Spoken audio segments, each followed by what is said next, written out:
Shifting Client Reality, the Radical Freedom of the Awakened Constructionist. My name is Dr. Stephen Bacon. I'm a clinical psychologist in Santa Barbara, California, and I've spent the past decade writing books and researching exactly how psychotherapy works. The Exorcism Advantage. Imagine a shamanic culture where the explanation for psychological symptoms is possession by malevolent spirits.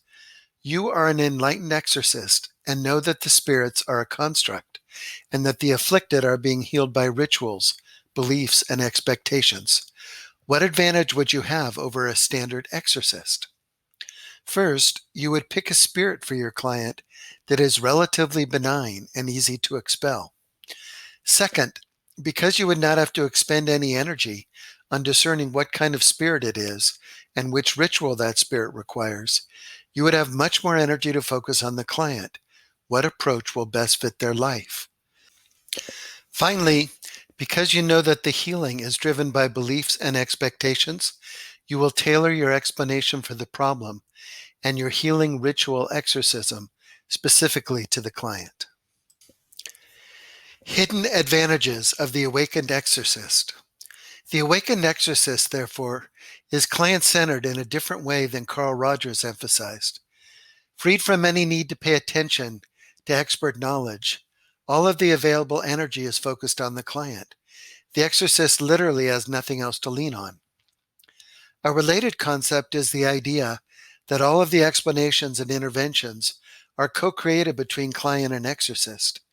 Even if the client lacks the maturity and self-awareness to directly participate in co-creation, the fact that there is nothing significant beyond client factors creates an implicit co-creation.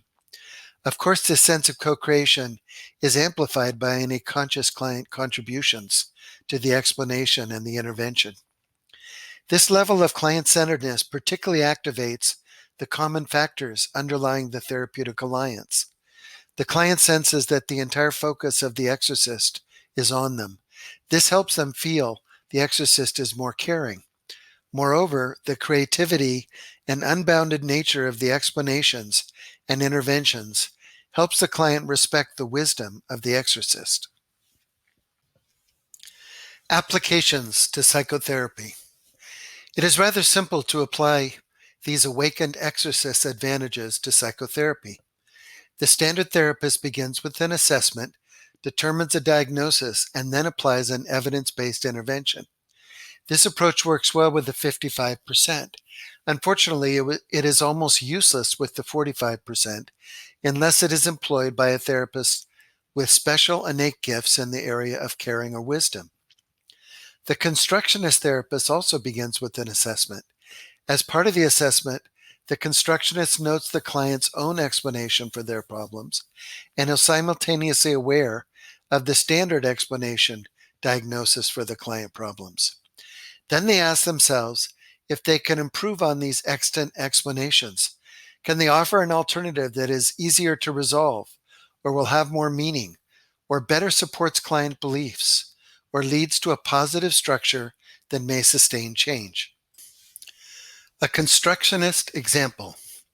Imagine a client who presents stating that they have been told that they are borderline by a previous therapist.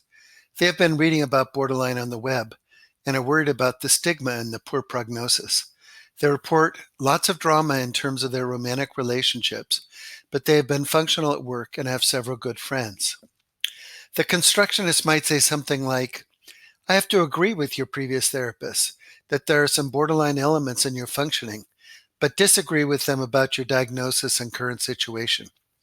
I listened carefully to your history, and it appears to me that you only have one part that has some borderline tendencies, the part connected to romantic relationships. The parts of your psyche that are connected to work and to friendships seems healthy and functional and can serve as resources. You'll be happy to hear that your form of borderline in only one part, has a much better prognosis than BPD. Also, you might be aware that we all struggle with romantic relationships to a degree.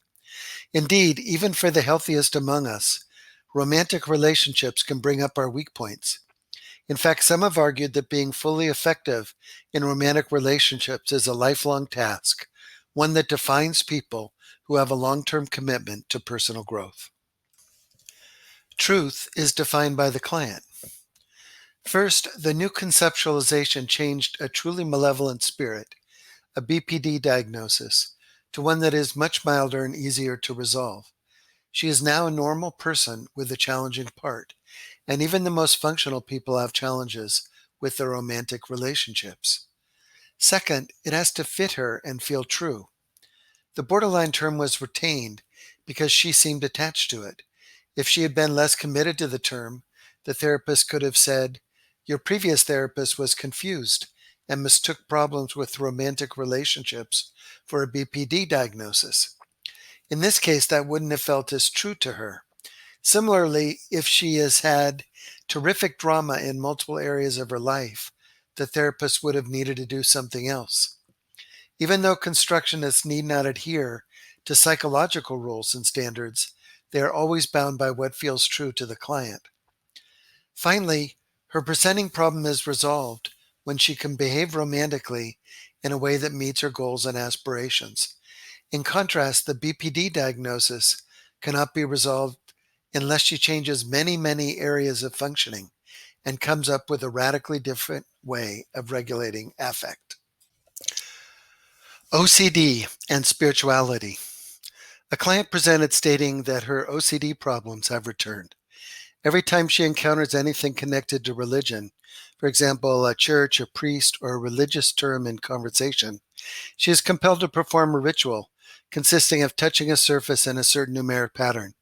She also reported that she had just started a relationship with her new boyfriend, whom she likes, but whom she suspects is somewhat narcissistic.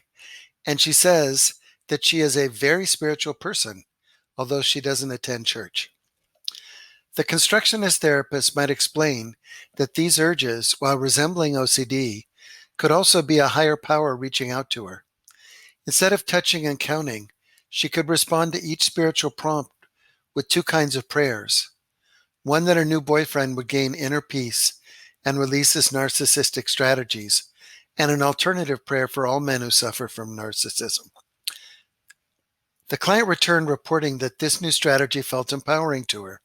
She was now welcoming the spiritual prompts, and the prayers felt as if they were expanding her spiritual consciousness. Over the ensuing 4 weeks, she reported that she had become more assertive inside the relationship and that the boyfriend had responded positively to her confident yet supportive approach. The numinosity of meaning. The standard approach of treating this client with a response prevention intervention would be acceptable in the sense that it had helped her in the past and probably would have been at least somewhat helpful again. Put another way, it will help the 55%. But the constructionist is always looking for something easier or more meaningful than the original frame. Linking her religious beliefs to the concept that her higher power was reaching out to her made the intervention more meaningful. It also resolved the symptoms more quickly than response suppression. Linking the new boyfriend to the explanation response not only added more depth and meaning, there was also an implicit idea that she should cultivate assertiveness vis-a-vis his self-centeredness. It also increased her motivation to perform the prescribed action. While the problem would certainly be described as OCD, it seemed clear that the client shifted focus from, "I have an anxiety disorder," to, "I have an opportunity to be closer to God, to consider how to be with a self-centered boyfriend, and to participate in altruistic prayer for my community." In a sense, the OCD was cured by the end of the first session. A constructionist, however, isn't concerned about whether the client has OCD. They are only asking whether this case conceptualization is better for the client than an OCD conceptualization. Since she resolved her issue quickly and found extra meaning in seeing this as following a spiritual prompt, it can be argued that the constructionist conceptualization was more client-centered, easier to resolve, and more meaningful. Reframing versus altering reality. The case conceptualization is vitally important as it sets the tone for the course of psychotherapy. This approach is significantly different than what is often called reframing. Reframing is simply a general therapy tool that refers to a shift in perspective. Returning to our exorcist example, reframing offers a different perspective, but continues to believe in the existence of the spirits and the necessity of defined exorcisms. Constructionism begins with an understanding that mental health symptoms are like an illness, is a construct with no more reality than spirit possession. Hence, constructionist interventions aim to shift a fluid reality, not simply offer another way of looking at it. Knowing that borderline has no real existence changes the way in which a therapist works with the concept. Similarly, the constructionist knows that response suppression is not the best treatment. Rather, it is simply a common cultural ritual.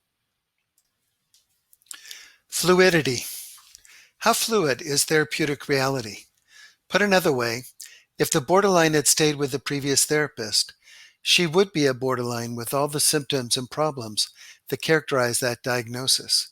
With the constructionist, she is a normal person working on a lifelong goal of being more present, more loving, and more effective in her romantic relationships. These are not just shifts in perspective. The client will live in two very different realities, depending on their choice of therapist. Some might argue that these differences are unimportant, believing that the true condition of the woman will eventually surface and reconcile the two therapeutic views. But the constructionist knows that there are no true conditions, and the different choices of the two therapists create different realities. What if the frame is too positive? Imagine that our borderline revealed over time that the drama in her life is pervasive and that she has a great deal of trouble regulating affect across multiple life dimensions. In other words, she is more seriously disabled than previously described.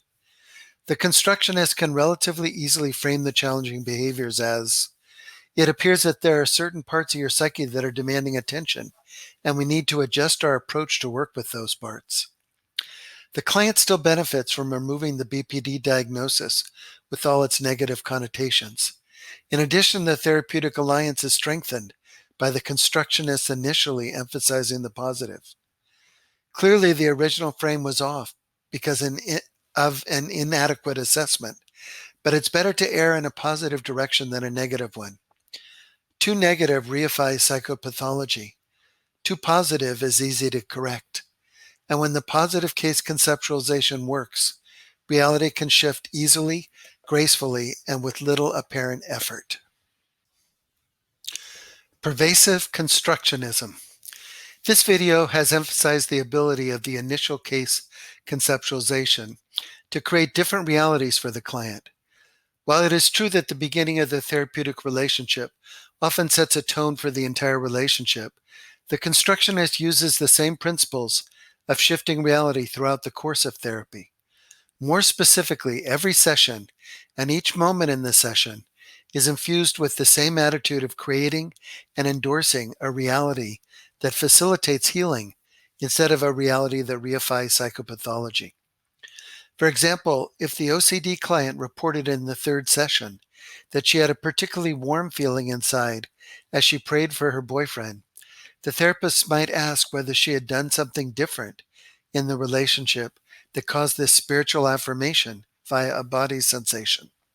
This comment reaffirms that she exists in a reality where she is in dialogue with the divine.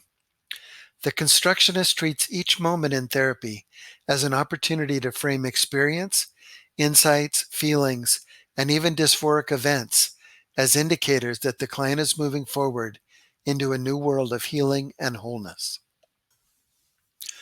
Conclusion. The initial case conceptualization makes a huge difference in outcomes.